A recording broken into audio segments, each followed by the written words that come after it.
I'll be moving into. Don't make this harder for your sister. I already sold the house.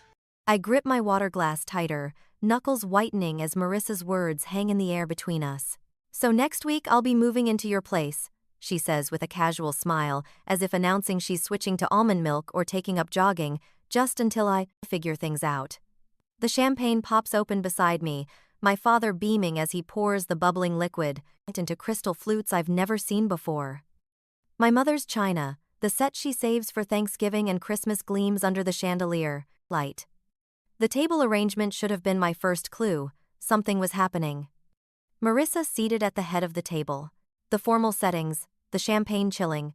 This isn't Sunday dinner, it's an ambush.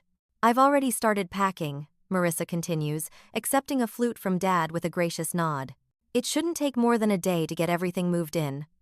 My parents exchange pleased glances across the table, nodding along as if this is the most reasonable plan in the world. As if my consent is merely a formality, already given. To new beginnings, my father says, raising his glass. Everyone lifts theirs in response. Everyone except me. The garage boxes make sense now. 3 days ago I'd found them stacked against the wall, oversized plastic tubs labeled Marissa's, winter clothes and Marissa's books. When I texted her about them, she'd brushed it off. Just temporary storage, she said, just until she found more space in her apartment. I should have known. Just like I should have known what it meant when I confronted my parents about paying Marissa's rent for the 3rd time this year. She's going through a rough patch, Mom had said, waving away my concerns.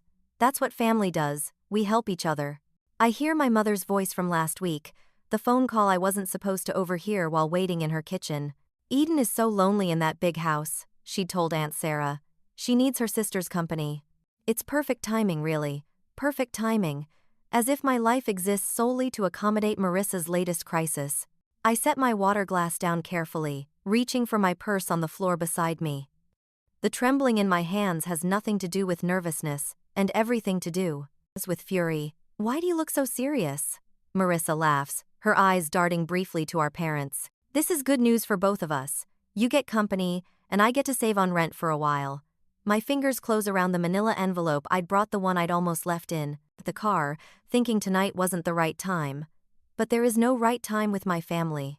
There is only their time, their plans, their expectations.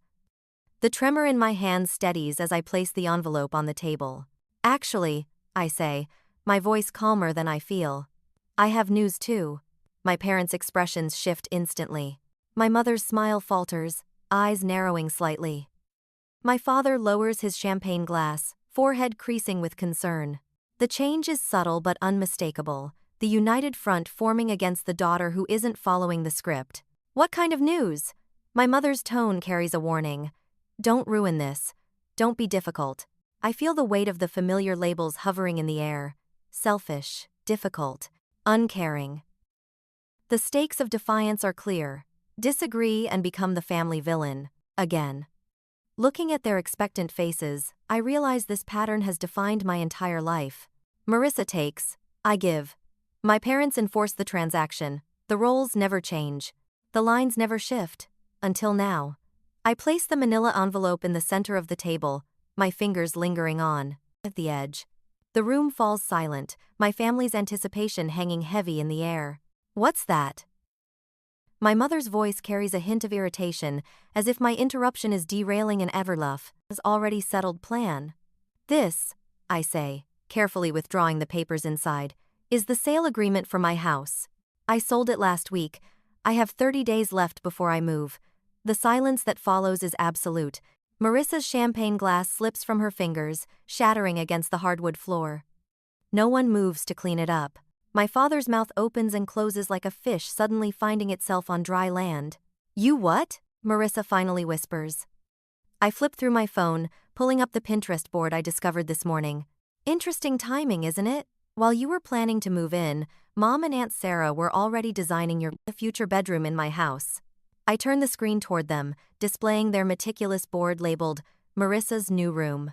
My throat tightens as I watch recognition flash across their faces.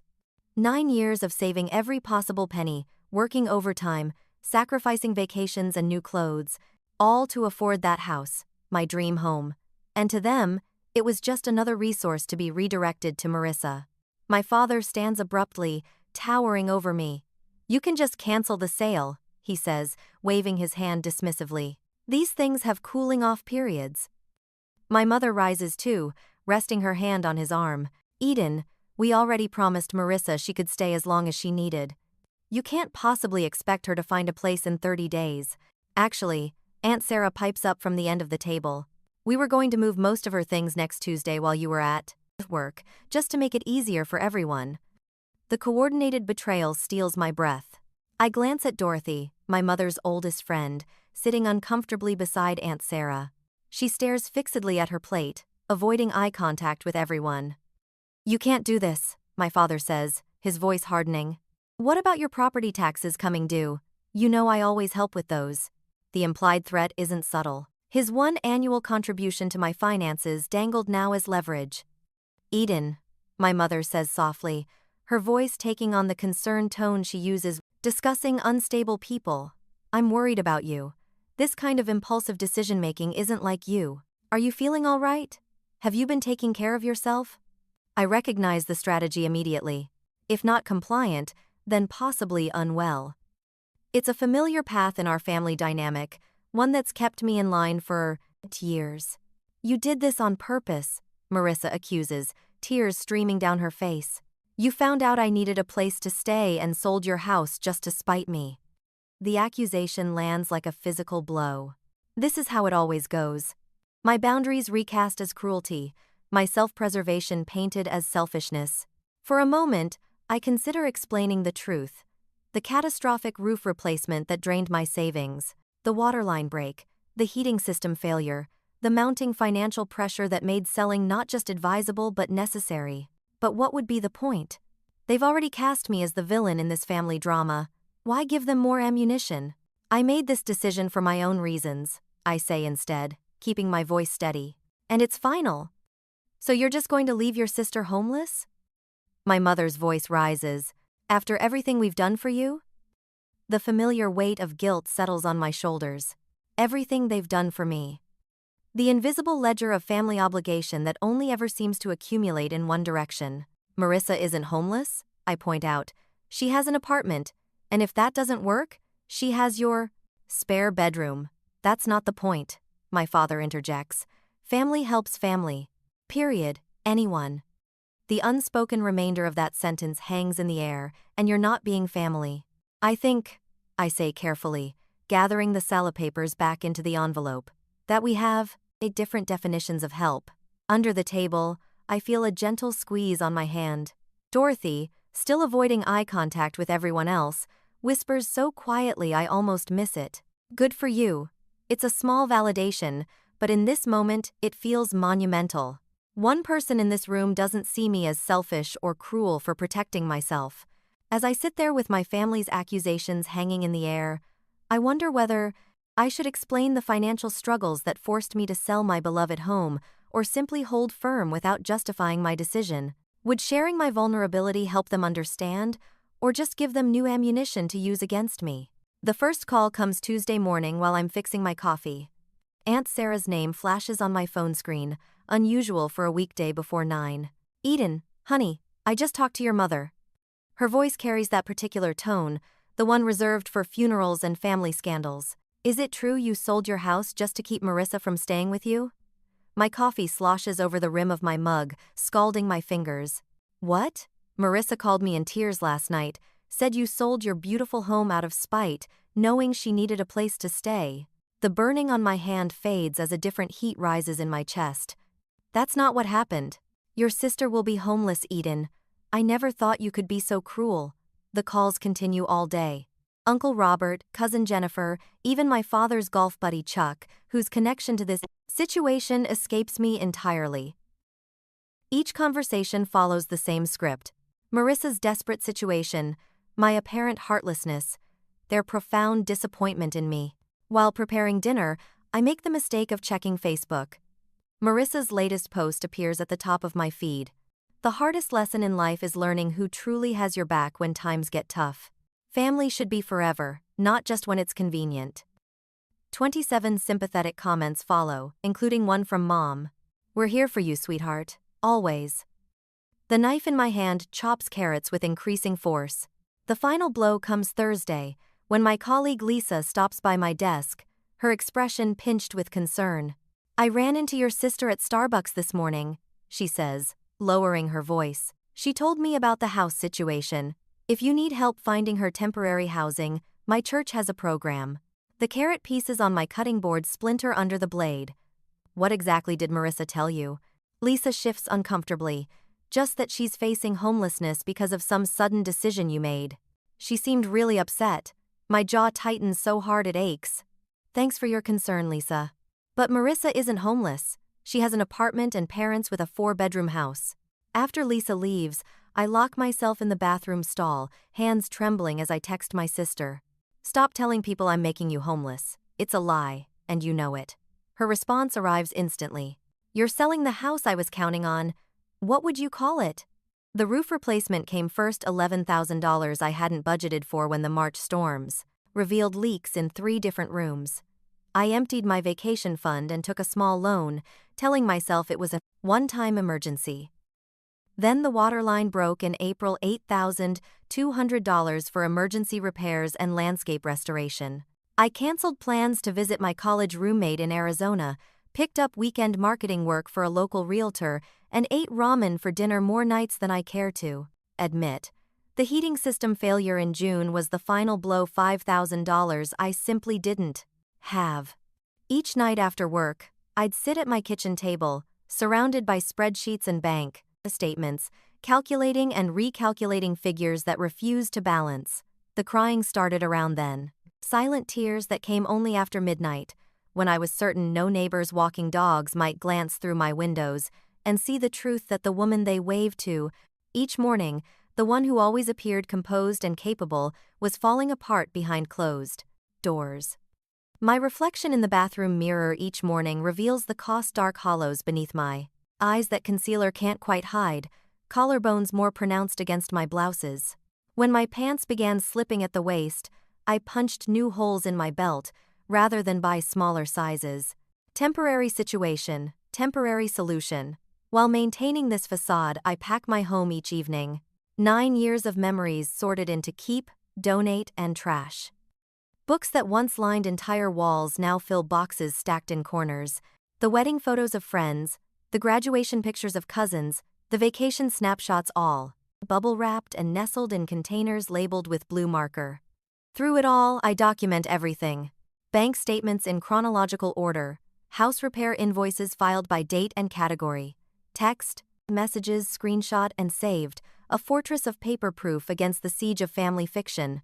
While packing my office bookshelf, I find it a framed photo I'd almost forgotten. Me, standing on the front porch of this house the day I signed the mortgage. Papers, keys clutched in my hand, smile threatening to split my face. The realtor had taken it as a surprise, catching the exact moment I realized I'd actually done it, purchased a home entirely on my own. I traced the frame's edge, remembering that feeling, pride without a hint of apology, accomplishment without anyone else's approval attached. I place it carefully atop the nearest keep box, this tangible reminder of what I built and what no one can diminish. The doorbell rings Saturday afternoon while I'm wrapping dishes and newspaper. Through the front window, I spot my parents' Buick in the driveway, Marissa's red compact behind it. No warning text, no courtesy call. I consider not answering, but the knocking grows more insistent.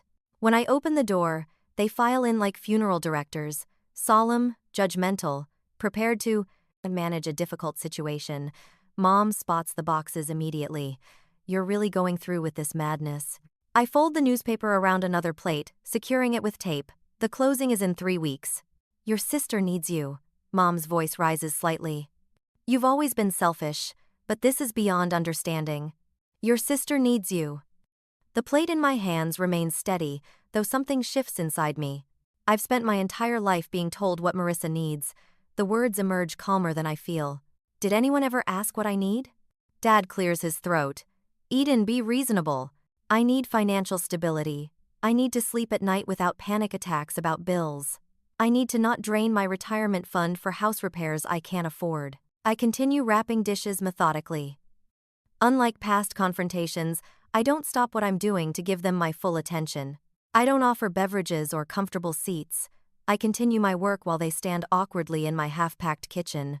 "We're your family," Mom says, voice wavering between anger and disbelief. "Yes, you are. And I've never once asked you for money.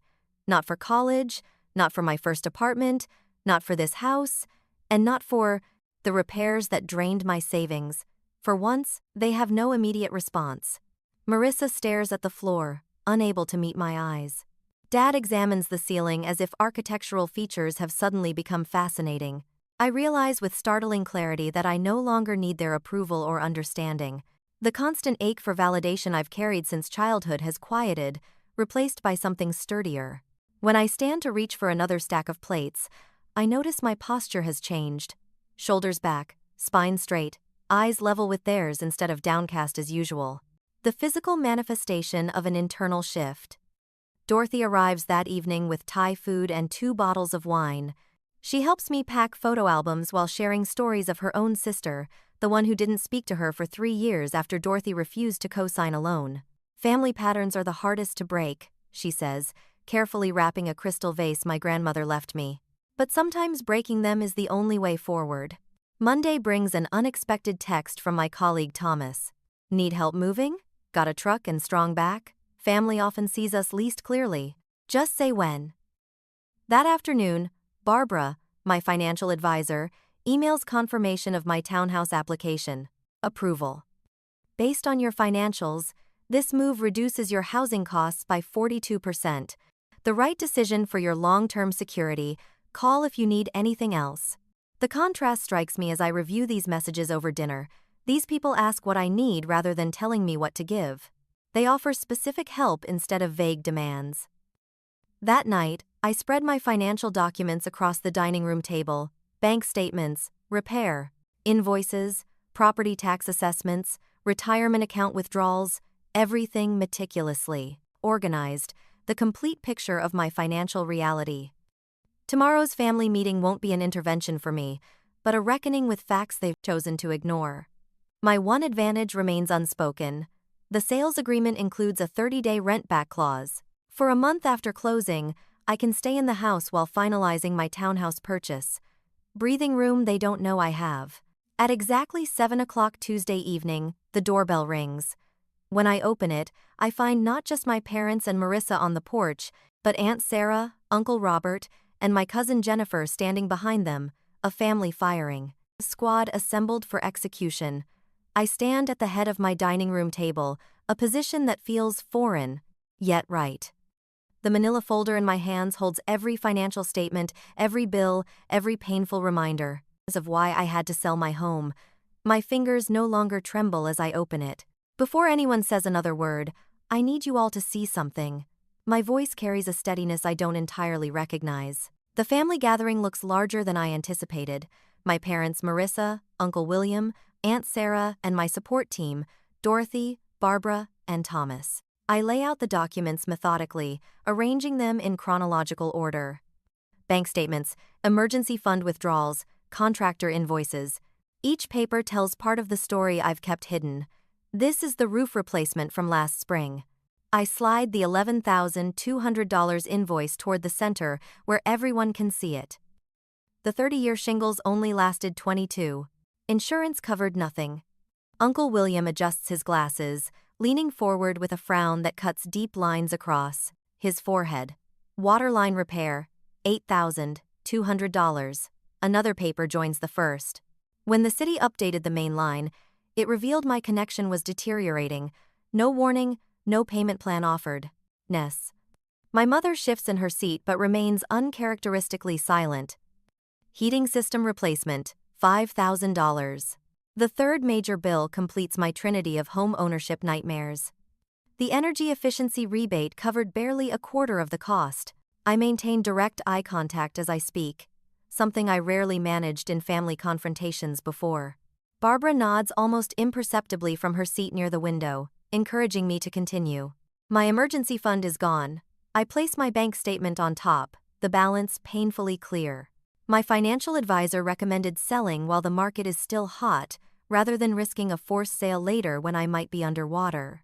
Marissa's chair scrapes against the hardwood as she stands abruptly. This is creative accounting, Eden. You've always been good with numbers when it suits you. Her voice carries the familiar accusatory edge. You're just trying to avoid your family responsibilities. Uncle William, whose judgment I've feared since childhood, surprises me by turning toward my sister. Marissa, what's your current employment situation? Last I heard you were between jobs. The unexpected redirection leaves Marissa fumbling. I'm exploring opportunities. The job market is complicated right now. My mother jumps in. William, this isn't about employment. Family duty exists regardless of finances. Eden has always had that beautiful house with all that extra space. Speaking of space, Aunt Sarah interjects, her reading glasses perched on her nose as she examines my heating bill. Why can't Marissa stay with you and Roger? You have that guest room you just redecorated. The conversation shifts like a current, pulling away from me and swirling around the room as family members begin questioning the arrangement I've endured my entire adult life. Dorothy clears her throat. I've known this family for 20 years. Eden bought her house without any family financial support. Meanwhile, I've watched Marissa receive help with rent, car payments, and credit card bills repeatedly. Her voice carries the weight of long observation. The pattern has been clear to everyone except those closest to it. Barbara straightens her blazer before speaking. As Eden's financial advisor, I can tell you that enabling financial dependency ultimately harms both parties. The one giving depletes their resources, while the receiver never develops crucial life skills. Thomas, sitting quietly until now, leans forward. My brother lived with my parents until he was 42. They paid his bills, made his appointments, solved his problems. When they passed, he had no idea how to function. He lost their house within a year because he never learned to manage money. He glances at my parents. Sometimes the most loving thing is to stop rescuing someone. The room falls unusually quiet as these outside perspectives penetrate the family mythology we've operated under for decades. Uncle William breaks the silence. Eden, why didn't you share these financial struggles sooner? I hesitate, the question catching me off guard. Should I maintain the privacy and independence that had served as my armor for years? Or would opening up to select family members create the support system I never thought possible? Before I can answer, my father shifts in his chair, eyes fixed on the hardwood floor. It's the first time I can remember him sitting through a family discussion without dominating it. My mother's rigid posture gradually softens, her hands now resting open on the table instead, as if clenched in her lap. Marissa stands suddenly, grabbing her purse. This is ridiculous. You're all acting like I'm some kind of parasite. Eden has always been the golden child with her perfect house and perfect job, while everyone ignores how hard things have been for me. When no one jumps to her defense, she storms toward the door. The slam echoes through the house as she leaves. Uncle William waits for the reverberations to fade before speaking again. I think it's time we had a family financial planning session, for everyone. He looks pointedly toward my parents, including Marissa. My mother's eyes glisten with unshed tears, but for once, they're not being weaponized against me. My father reaches for her hand across the table, his face unreadable but his silence speaking volumes. For the first time in a family confrontation, I'm not the one left feeling like I've done something wrong. I arrange the last of my kitchen glasses into a box, wrapping each one in a newspaper with methodical precision. My final week into my 30-day countdown, and the house already feels hollow, memories peeling away with each item packed. The doorbell rings. I check my watch right on time. My parents are nothing if not punctual when they have an agenda. I open the door to find not just my parents but Marissa too, standing on my porch like a united front. My mother clutches her purse with white knuckles. My father's smile appears rehearsed. Eat in, honey, my mother says, stepping inside without waiting for an invitation. We've been talking, and we think we've found the perfect solution. A compromise, my father adds, his voice carrying that false cheerfulness he reserves for difficult conversations. Marissa follows them in, her eyes darting around my half-packed living room before settling on me with a practiced look of gratitude. I really appreciate you hearing us out. They arrange themselves on my couch, the only piece of furniture not yet wrapped in moving blankets, while I remain standing. The power dynamic isn't lost on me. We know selling the house is your decision. My mother begins, punctuating her words with a nervous laugh. But instead of Marissa moving in with you, what if you helped her get her own place? My father nods enthusiastically, while carefully avoiding any mention of actual numbers, just a loan, to get her started. With your success, it would hardly affect you. Unlike me, Marissa interjects, her voice soft and rehearsed. Some people just have bad luck, you know? The implication hangs heavy in the air between us. You're successful. She's struggling. You owe her this. My mother leans forward, her voice dropping to a conspiratorial whisper. Eden, the family has always stuck together. If you can't help your sister just this once, she trails off, the threat clear. Cut Marissa off, and I cut myself off from the family. I walk to the dining room table where I've laid out several documents. They watch me, confusion replacing their certainty. I'm meeting with my lender tomorrow, I say, picking up a pre-approval letter. For a townhouse downtown, the monthly payment will be nearly 40% less than my current mortgage. I hand the letter to my father, whose eyes widen at the numbers. Selling this house isn't just about Marissa. It's about rebuilding my emergency savings after 3 major home repairs drained them. It's about reducing my financial stress. I take a deep breath. It's about finally prioritizing my financial health. My mother starts to speak, but I hold up my hand. I can't support Marissa financially, I continue, but I can help her support herself. I pull a business card from my pocket and hold it out to Marissa. She stares at it without taking it. Our marketing department has an entry-level position opening next week. The starting salary would cover rent on a 1-bedroom apartment. I spoke to HR yesterday, and they'd be willing to interview you. Marissa's mouth opens, then closes. For once, she seems genuinely speechless. This isn't charity, I add. It's an opportunity. Whether you take it is your choice. My father stands abruptly, moving toward the window where bare hooks show where family photos once hung. Eden, be reasonable. Marissa needs. No, I interrupt, walking to the coffee table where I've placed a manila folder. This is what being reasonable looks like. IMC of no. I open the folder and pull out a spreadsheet, placing it on the table between present. Us. The itemized list contains every financial gift my parents have given Marissa over the past 5 years. Car payments, rent supplements, credit card bailouts. The total at the bottom, circled in bright red, makes my mother gasp. I compiled this from the conversations you've had in front of me. I suspect the actual total is higher. My father picks up the paper, his forehead creasing as he studies the numbers. This isn't love, I say quietly. It's dependence, and it's hurting both of you. My father opens his mouth to object, then falls silent, his eyes fixed on the spreadsheet. We just wanted to help her, my mother whispers, tears welling in her eyes. The best help is teaching someone to stand on their own, I reply, my voice steady despite the hammering in my chest. You taught me that once, remember? When I wanted to quit college because it was too hard?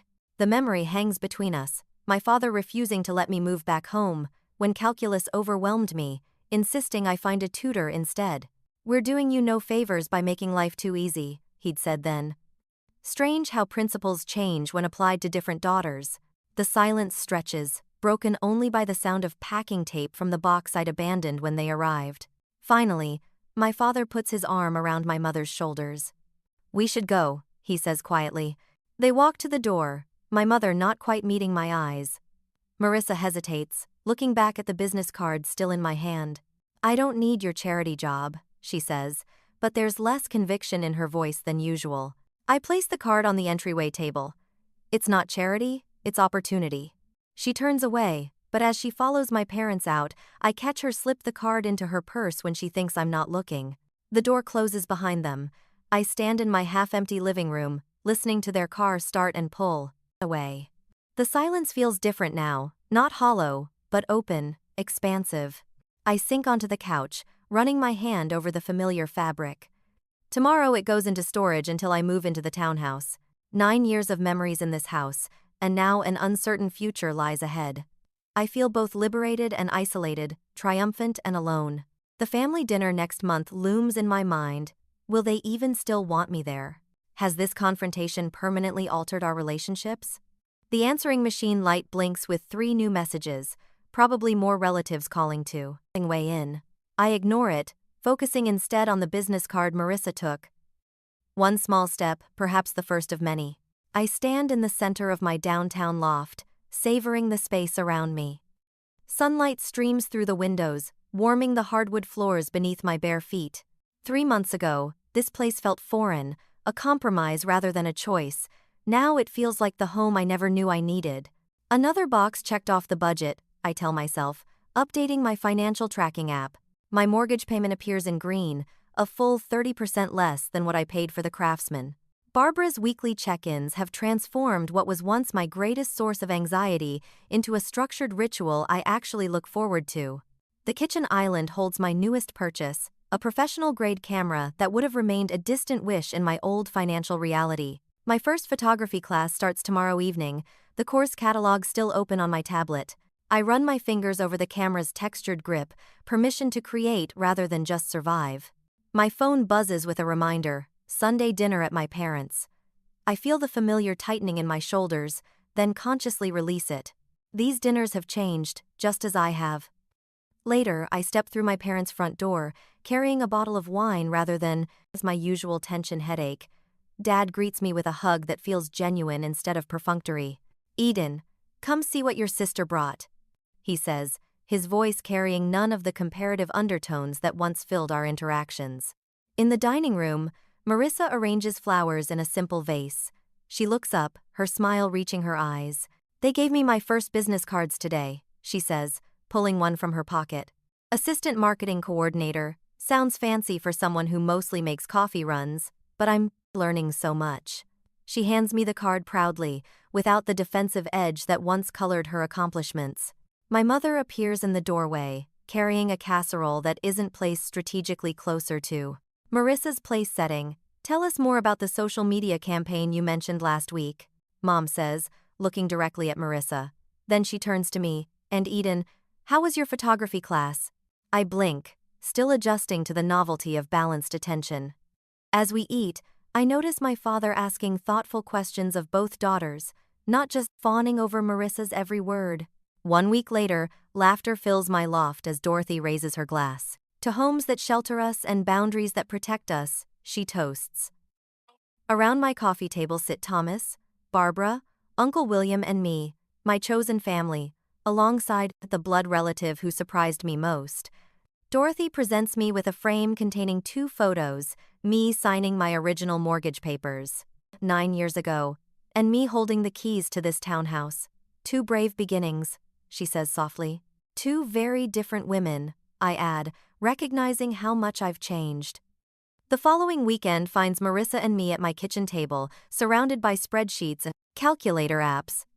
"So if I put away 15% of each paycheck, I could have first and last month's rent by January," she says, chewing her lip as she runs the numbers again. Our parents sit on my sofa, watching this scene with a mix of pride and regret. "We should have done this years ago," Mom admits quietly. "We thought we were helping, but we were hurting both of you in different ways." Dad nods, his eyes revealing the difficult journey of unlearning decades of enabling behavior. As I watch Marissa calculate her budget with determination I'd never seen before, I wonder about the fine line between helping and enabling those we love. Is it ever possible to find the perfect balance between supporting family and maintaining healthy boundaries? Or must we sometimes allow others to struggle so they can truly grow?